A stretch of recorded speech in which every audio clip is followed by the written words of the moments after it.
Good morning, folks. I'm sitting on the rooftop on a marvellous hotel in Barcelona City. The sun is beating down and I'm about to get stuck into this absolutely delicious beast of a breakfast. We've got everything from smoked salmon the whole way through to bread, dried apricots, fried eggs, the whole lot. Now, I'm going to give this around about 1200 calories and I'm going to dose around about 20 units of insulin for this.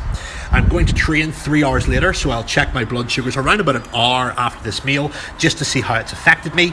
And some of you are going to be asking, why eat such a large meal? Well, my calorie intake at the moment to maintain my weight is 3,500 calories, and I typically eat between 3 and 5 meals a day, so those meals are fairly large.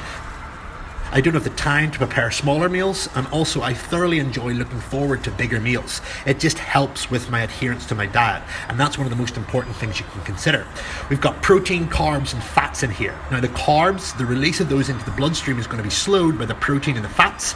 I also need to take into account the fact that there's a large amount of protein in this meal, and I have to dose appropriately for it. So checking my blood sugar 45 minutes to an hour after this to see where I am is a perfect way to gauge, have I taken enough or do I need to take some more. So guys, as you saw, that breakfast was pretty fantastic. Now, carbohydrate wise, I'm going to give it around about 65 grams of carbs. As I said, my blood sugar before was 4.7. So I have a little bit of extra wiggle room with the injectable insulin dose that I'm going to take. So I'm going to work out around about 12 to 14 units of injectable NovoRapid. We've also got some fat in there, which is possibly going to slow down the release of the carbohydrates into the bloodstream. We've also got to take into effect the insulinogenic effect of the protein.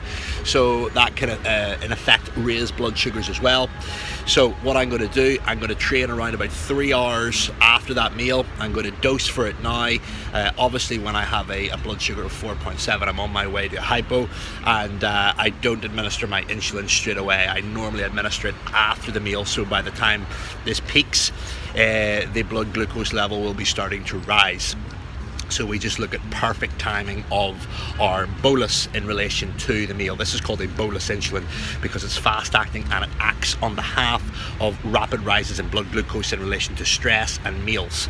So I'm going to train around about 3 hours after the meal. I want that food to settle. There's a lot of fat in there, a lot of protein, and also some fiber from the carbohydrate and simple carbohydrates as well. So we've got bread, we've got apricots, we've also got some carbohydrate from the rusk of the sausages. So that's where I'm getting the carbohydrates from. So I'm going to dose this up the way it works. The last thing you want is going into the gym with a very low blood sugar and having to eat more calories.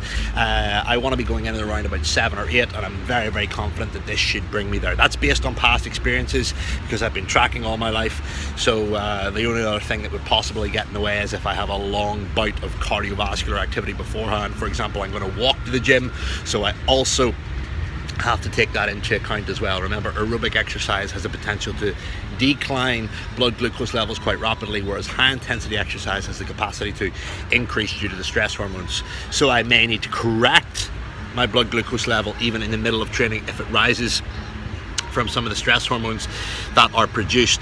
So diabetes is a constant experiment. You have to know inside out what way your body is behaving, what way the organs are behaving, what way the hormones are behaving, and being able to respond appropriately with the correct action.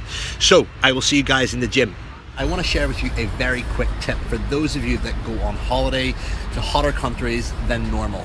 Okay, so first of all, when it comes to your bolus insulin, I want you to take into account a number of factors that you need to consider whenever it comes to balancing your blood glucose levels in and around meals.